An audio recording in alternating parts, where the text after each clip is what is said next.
damos la bienvenida aquí en nuestro piso a Aquiles Arús, que es presidente de la Cámara de Comercio Exterior de Entre Ríos y tesorero de la Federación de Cámaras de Comercio Exterior de la República Argentina, y está al frente además del único depósito fiscal aduanero habilitado en Entre Ríos por ARCA. Aquiles, buenas noches, gracias por visitarnos. Gracias a ustedes por invitarme. Por favor, ¿y ese depósito aduanero qué pasó con esta historia? ¿Tiene menos movilidad o no? Al contrario. Más. Recién fue muy curioso porque estábamos hablando con el informe en La Voz de Nacho y decía, claro, el dólar oficial, ya nos confundimos, había como 200 tipos de dólar, ahora no está el blue, está el dólar oficial, claro, bueno. ¿Está? ¿Y el dólar? Sí. El de la calle, el dólar de la calle. Sí. ¿Y el dólar de importación? El dólar de importación está en los 1160 que cerró ayer. Bueno, ese es el valor. Con ese valor se va a importar y con ese valor se va a exportar. Aquiles, ¿puede explicar brevemente cómo puede impactar la historia entre esta tensión comercial de grandes potencias? A ver, las consecuencias todavía no las sabemos ni las vamos a saber hasta dentro de un tiempo, ¿no? Lo que sabemos y lo que vemos todos los días es el permanente agravio, digamos, entre tanto de Estados Unidos con China. Trump hizo algo que, desde mi punto de vista, es inédito en el mundo, ¿no? La Organización Mundial del Comercio, que es la que de alguna manera fija las pautas para la actividad comercial y el intercambio de mercaderías a nivel mundial, ha fijado un valor del 35% de derechos de exportación como el máximo. O sea, en este mismo país, en la Argentina, con todos los desaguisados que hemos tenido en los últimos 40 años, el término, sí. Nadie se animó a levantarlo más del 35%. Solamente hubo, digamos, aparecieron un impuesto como fue el impuesto país, digamos, que fue un impuesto temporario que después caducó. Exacto. Pero de cualquier manera, ni en las peores manejos económicos de la Argentina, nunca los derechos de importación fueron superiores al 35%. Entonces, lo que ha hecho Trump es prácticamente destruir la Organización Mundial de Comercio. Porque ahora ya no hay límites para nada. O sea, ya hay una persona que hizo una transgresión muy grande y que ya no se puede dar vuelta atrás, ¿no es cierto? Entonces, yo creo que ahí está el problema más grave. ¿Y si China se enoja mucho, qué pasa? Y bueno, no sabemos qué va a pasar. Ajá. China está comenzando a tomar, por lo que se ha visto y se ha charlado en estos días, algunas medidas, digamos, con carácter económico, como por ejemplo decir, bueno, no le vamos a comprar a Estados Unidos tal o cual cosa, ¿no? La que decimos acá, aumenta el tomate, no compre tomate. Bueno, sí, más o menos, pero una de las cosas que China sí puede complicarle la vida a Estados Unidos es el tratar mal a las empresas americanas que operan en China. Claro. ¿No? Que fabrican insumos. Que tributan. Que tributan y que fabrican una cantidad de insumos. Los teléfonos de Apple se fabrican en China y después se arman en Estados Unidos. Se ensamblan ahí. Vamos a hablar también en este sentido, qué puede pasar con este escenario respecto de lo que es, si Entre Ríos, por ejemplo, puede llegar a ganar terreno con este panorama o no. Oye, Ezequiel, tenés unos datos interesantes, Ezequiel. Si querés, Guashi, algunos datos que son importantes para el comercio exterior o respecto al comercio exterior y particularmente para nuestra provincia, para Entre Ríos, que es el informe que difunde INDEC sobre origen provincial de las exportaciones para el 2024. El último informe es de hace poquito, del mes de marzo, y compendia todo el año pasado. Durante el 2024, nuestra provincia exportó por casi 1.500 millones de dólares. De Entre Ríos el año pasado. Totalmente. Y en ese contexto, los principales rubros en los que exportamos son, bueno, primero está cereales, luego carnes y derivados. Cuasi lógico, ¿no? En la estadística. Es un poco sí, un poquito más bajo producto oleaginoso, ahí tenemos la soja arriba. Y por destino de las importaciones, el principal destino es el Mercosur, seguido por el resto de América Latina, pero como principal país, ¿sí? Pues el Mercosur comprendido por los países de Sudamérica, sí. Brasil, Paraguay, Argentina, el Uruguay y los que se sumaron, pero como destino por país, China es el principal destino, así que acá el impacto de esta guerra comercial es evidente. Y con ese panorama, Aquiles, yo me planteaba recién, ¿Entre Ríos puede ganar terreno Sí. Sí, yo creo que sí. Yo creo que hay como siempre en toda crisis, siempre hay para algunos oportunidades, ¿no? Y yo creo que la Argentina tiene una oportunidad en algunos productos, no en todos, ¿no? Yo hace poco escuchaba un informe del problema que tiene Estados Unidos en este momento con el huevo, ¿no? Están con gripe aviar en Estados Unidos, importante. Entonces, bueno, decían, bueno, pero la Argentina puede entrar con el huevo, claro, si tenemos una producción. Pero en la Argentina, de los 8 o 9 productores importantes de huevo que hay en la Argentina, solamente 3 pueden exportar a Estados Unidos, que son los mismos que tienen habilitaciones para Chile. O sea, Chile tiene el mismo protocolo sanitario que Estados Unidos. Y hay 3 empresas que están exportando a Chile. Entonces son las únicas que pueden entrar. ¿En cuánto puede entrar? ¿Cuánto puede abastecer del mercado de Estados Unidos? Una cosita chiquitita así. Ínfimo. Ínfimo. Exactamente. Podría ser, sí, que ese huevo, en vez de ir huevo fresco, vaya huevo en polvo, por ejemplo, como lo que hace Tecnovo, empresa importante. Sí. Y de eso sí, hay varias empresas que podrían aportar volúmenes. Ok. A ver, esas son las cuestiones de oportunidades. Después, por otro lado, si los chinos deciden no comprar productos aviar a Estados Unidos, bueno, ahí la Argentina también tiene una puerta. Tiene una ventaja comparativa ahí. Javi, vamos. Aquiles, ¿cómo le va? Buenas noches. Usted hablaba de oportunidad. En este barajar y dar de vuelta que está haciendo Estados Unidos, ¿podrá tener algún tipo de privilegio Argentina, como cree el gobierno, por el acercamiento ideológico de Milei con Donald Trump por el tema arancelario, primero? Y segundo, usted hablaba de China. Estuve con empresarios avícolas de acá de la provincia, que sí es cierto, anunció China que va a permitir el ingreso de productos avícolas entrerrianos, pero están a las vueltas hace 2 años, o sea, son medios lentos para también producir ese avance. Tengo una buena respuesta, una buena noticia por otra parte. Dele. Esta semana se hizo el primer embarque de garras de pollo a China. De la firma Caliza. Empezaron las exportaciones a China. Eso es una muy buena noticia. Es la buena noticia de esta semana. Sí, trascendió poco, pero bueno, casualmente nosotros somos los despachantes de aduana de Caliza y hablando con Augusto Mota el otro día, lo felicité y estaba muy contento porque precisamente por fin se logró, digamos, recomenzar después de mucho tiempo, de muchas idas y vueltas que el gobierno chino tuvo. Sí, sí. Yo sabía de antes de fin de año, había estado el que era segundo de Caputo, que era Juan Paso, que ahora está de jefe de ARCA, digamos. Había estado en China y había estado con el jefe de la aduana de China y dijo, en ese momento dijo que tenía el expediente ya listo para autorizar. Eso fue diciembre. Noviembre, diciembre. Pasaron 4 meses y se dio. 4 meses. Ana. Mi pregunta es, buenas noches, sí. En toda, como decía usted, en toda crisis yo también creo que siempre hay una oportunidad, pero mi pregunta apunta a las importaciones. ¿Qué se importa a Entre Ríos? Y si estas importaciones ponen en riesgo, yo he escuchado mucho de la industria nuestra, ¿qué piensa usted sobre ese tema? A ver, es absolutamente lícito. El comercio exterior, si uno lo considera como tal, es un comercio de ida y vuelta. O sea, hay que pensar en la exportación, pero también hay que pensar en la importación. ¿Y por qué la importación? Porque hoy día la Argentina, tan globalizada que está, ¿no es cierto?, requiere de enorme cantidad de insumos para la producción. Yo les podría nombrar, no sé, 4 o 5 empresas de Paraná, de esta zona, que son importadores permanentes de insumos que necesitan para fabricar un producto terminado, ¿no? O sea, ahí tenemos una parte. La otra parte es la parte comercial, ¿no es cierto? La parte comercial en el sentido de que mucha gente importa cosas para vender solamente, ¿no? Como comerciante, lo cual es absolutamente lícito también. Ahora bien, todo eso conforma los volúmenes de importación, que gracias a Dios hasta ahora venimos con una balanza comercial positiva. Hasta ahora.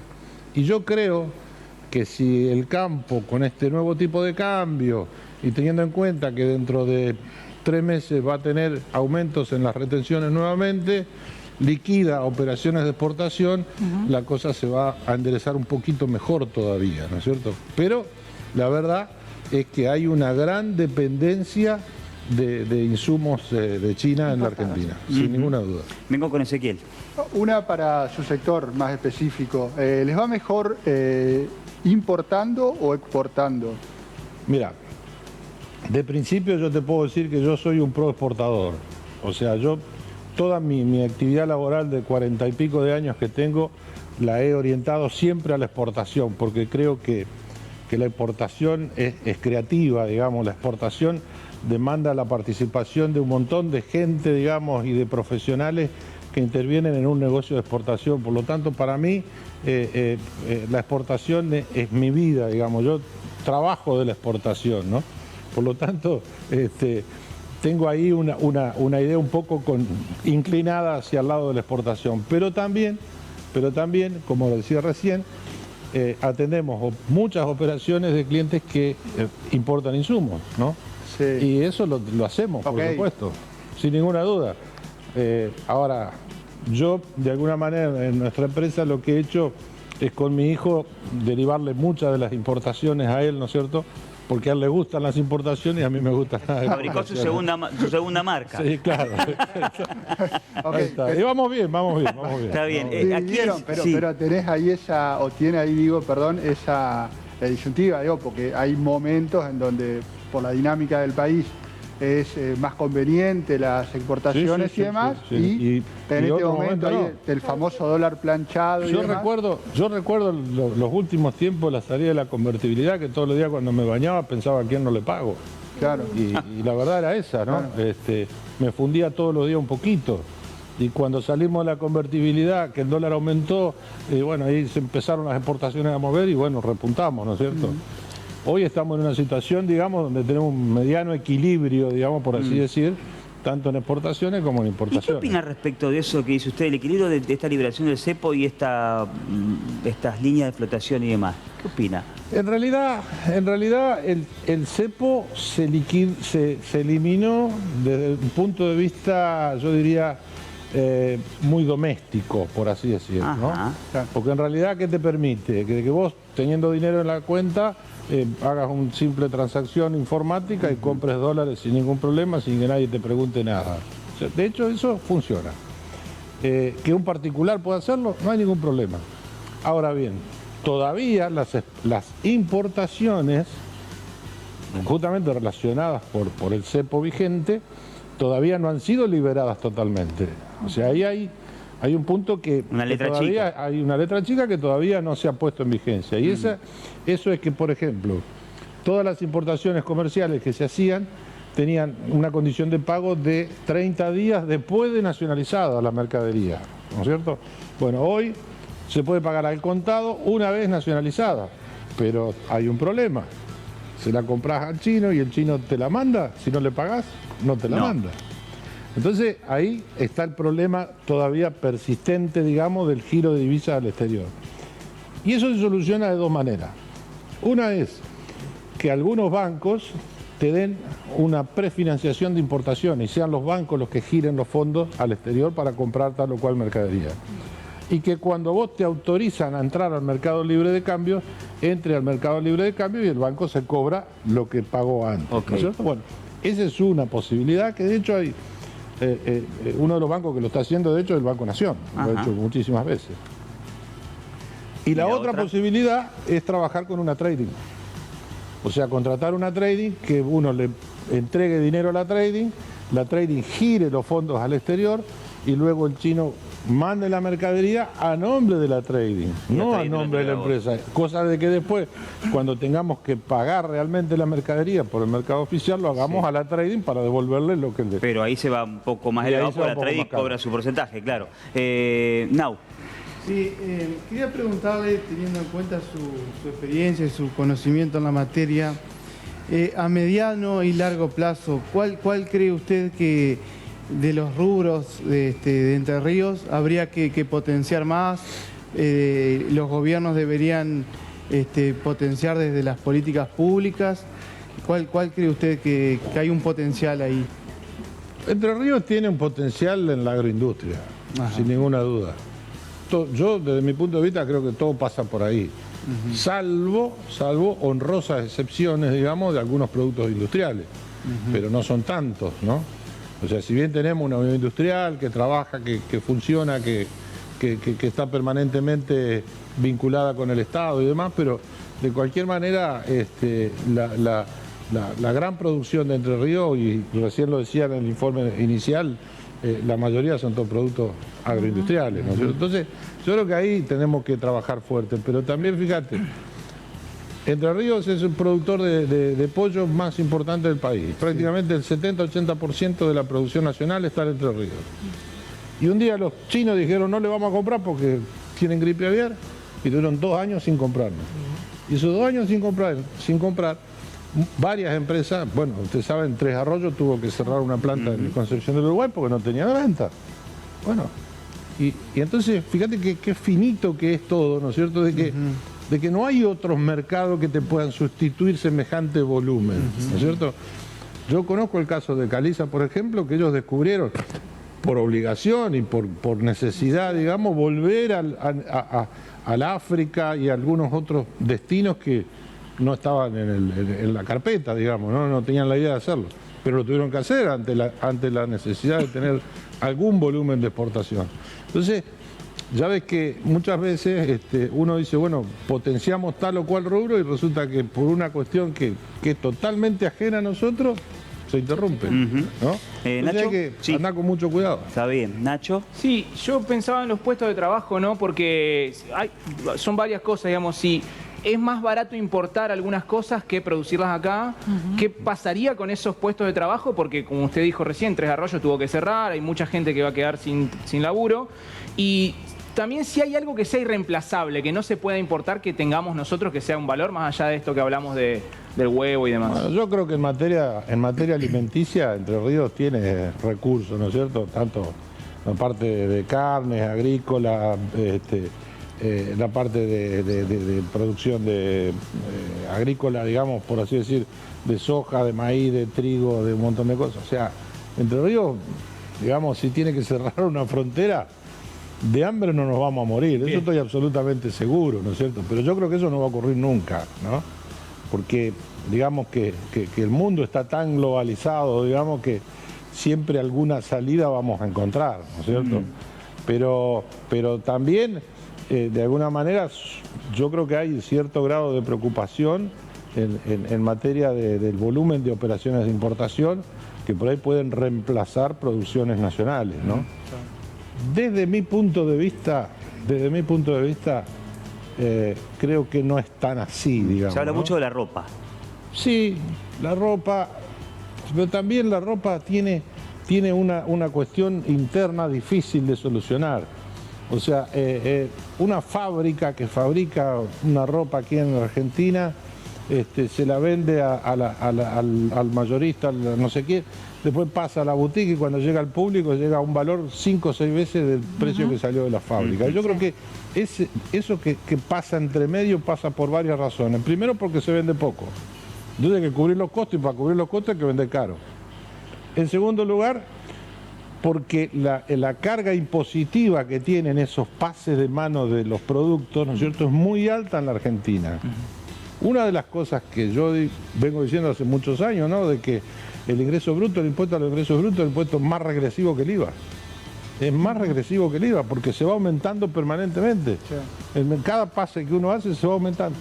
Entonces, si la Argentina encuentra un camino, digamos, como el que viene haciendo, digamos, de no tener déficit fiscal, de tener un sistema cambiario medianamente ordenado, de tener una deuda externa medianamente consolidada y alguna cosa, bueno, empieza a bajar algunos impuestos, la cosa puede mejorar, ¿no? Y eso es lo importante, ¿no? Un aporte, es que siempre en esta locura que tenemos de predominio de un país a borrar la OMC, que es un grave problema para el mundo, o particularmente en Argentina, de esto, bueno, la cuestión de los precios de las prendas de vestir, que siempre son muy elevados, en vez de bajar aranceles para tratar de hacer competitivos, borrarlos prácticamente y hacer peligrar a las empresas a precios o a valores de aranceles muy por debajo de niveles de producción racionales que fijaba la OMC con países que producen dumping, es decir, con mano de obra casi esclava, complicadísima, que es el caso de China, por ejemplo. Entonces, como que nunca encontró un punto medio, un razonable el punto medio.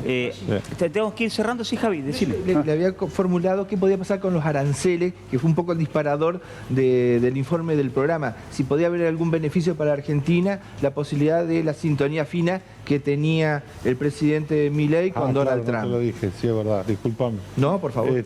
Sí, es verdad. Trump ha fijado un 10% de aranceles para toda América, ¿no? Todos los países de Latinoamérica. Y por lo pronto lo ha suspendido por 90 días. Bueno, parece que Milei había metido una lista de 50 productos, digamos, que aparentemente o no tendrían arancel o tendrían un arancel un poco más bajo. Ahora, el resto, digamos, lo que quede, digamos, de esos 50 productos que exportamos a Estados Unidos, bueno, seguramente habrá que exportarlo un 10% más barato, digamos, para que el importador de Estados Unidos pueda pagar ese 10% de carga impositiva. Que ingresan a Estados Unidos, ¿hay alguno entrerriano que se pueda beneficiar? ¿Algún sector productivo entrerriano? Hay algo de carne, sí, hay algo de carne. Porque han dicho que no compraba más, supuestamente carne a la Argentina. Lo que salió fue la secretaria de Comercio de Estados Unidos que habló de no comprar más carne en Argentina. Pero ahí se plantea un tema distinto, porque según yo escuchaba el otro día un comentario del presidente de la Cámara de los Frigoríficos, que hablaba de la necesidad de Estados Unidos de tener una carne magra como la que tiene Argentina para poder bajar el tenor graso de la carne picada con la que se fabrican las hamburguesas, porque el 60% de la carne que se consume en Estados Unidos está dedicada a las hamburguesas. Entonces es tan grande el consumo que la carne de ellos tiene un tenor graso muy alto y había que bajárselo de alguna manera. Entonces que Argentina era un proveedor necesario de Estados Unidos. Bueno, probablemente la carne esté dentro de los 50 eso. Aquí recién lo mencionó Milei usted, hablando de lo que es una intervención dentro de la política internacional, ¿no? Siempre se pone el ojo cuando hay una cuestión internacional, a ver, bueno, cómo se posiciona un país dentro de ese conflicto, ¿no? Puede ser una guerra, lo que sea. En este caso, supongamos que mañana usted lo llama a Milei o lo llama a Caputo y le dice, Aquiles, ¿qué debemos hacer nosotros dentro de este conflicto entre Estados Unidos y China? ¿Qué le diría a Toto Caputo usted en el teléfono? No sé, tendría que pensarlo demasiado. No es tan fácil, no es tan fácil. La verdad es que yo creo que tener una buena relación, desde ya que es un camino, ¿no? Digamos, si nosotros nos enfrentamos a un país como Estados Unidos o como China en algún momento, lo único que nos va a pasar es que vamos a perder, porque la potencialidad que ellos tienen es tan grande que está muy por encima de nosotros, ¿no? Entonces yo creo que mantener una buena relación siempre de alguna manera te va a traer algún beneficio, por pequeño o grande que sea, ¿no es cierto? Yo creo que pasa por ahí, ¿no? Bueno, Milei aparentemente tiene una buena relación con Trump y con algunos funcionarios de Estados Unidos. El hecho que haya venido el secretario del Tesoro el día lunes a la Argentina, me parece que es un mensaje, ¿no? Es importante. Un respaldo. Porque no fue a Paraguay, vino directo a Argentina y volvió. Un espaldarazo. Joa. Sí, no, preguntarle si esta tensión podría de alguna manera tener algún, o como, digamos, repercutir en algo con nuestro comercio con Brasil. Esta tensión internacional, digamos, que existe. No, yo pienso que no, puede ser que si, por ejemplo, China deja de comprarle productos aviares a Brasil, Brasil intente meterse en Argentina, como alguna vez tuvo, ¿no? Los brasileños en eso son bastante pícaros, ¿no? Son bastante rápidos de reaccionar. Lo mismo con la carne, ¿no? Aunque hace poco tiempo atrás, hace 3-4 meses atrás, una delegación china autorizó 22 frigoríficos de carne en Brasil para que le provean carne a China. O sea, a ver, hay que andar con cuidado. O sea, tener previsión, nada más. Aquí le hago una última pregunta antes de agradecerle su visita. ¿Le tiene miedo a la letra chica del acuerdo con el FMI? Porque es un préstamo, ¿no? Hay que devolverlo. Primero hay que devolverlo. Pero por ahí, no sé, las exigencias dentro del cumplimiento, la letra que por ahí no conocemos o que... Yo creo que en todo contrato de esta naturaleza hay una letra chica difícil, no es fácil. Ahora bien, yo pienso que, sin saberlo, pero pienso que lo que la Argentina tiene que lograr es tener un superávit comercial, un superávit fiscal, digamos, no tener déficit. Yo creo que la inflación baje, que supuestamente debería bajar por sí sola. Esta reacción que han tenido los supermercadistas en el día de hoy y ayer ha sido realmente inédita, ¿no? Los supermercadistas recibían la lista de precios y al otro día la aplicaban. Bueno, hoy dicen, no, paren, no hay motivo. Lo vamos a abordar en el próximo bloque, al tema. Bueno, esas son las cosas que yo creo que la Argentina tiene que hacer buena letra, hacer las cosas bien, digamos, volver a ser un país serio, creíble, y yo creo que con eso las cosas se van a encaminar. Aquiles, ha sido un gustazo enorme escucharlo también. Este presente es para usted de parte del Ventilador. Muchas gracias. Muchas gracias por haber venido. Muchas gracias. Quédese sentado ahí, ya cerramos el bloque. Gracias, Aquiles. Gracias a ustedes. Un gustazo que nos dimos también.